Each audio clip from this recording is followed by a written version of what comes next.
In this short video, I will tell you that how you can easily delete all your YouTube watch history in 2024. So that's quite simple, interesting and easy. But before starting the video, make sure that you have liked the video and make sure to hit that subscribe button for more interesting tutorials. So first of all, you will have to open up the YouTube application.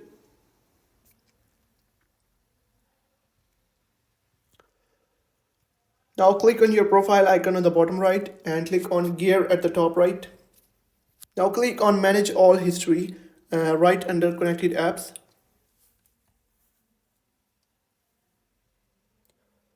Now you will be taken to this page and here you'll be able to find all of your watch history on YouTube, and here is a delete button on the top right.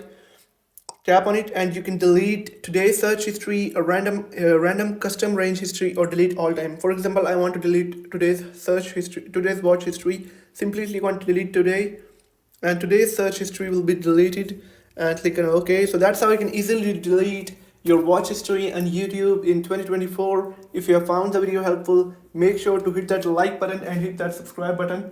And if you have any questions, let me know in the comment section.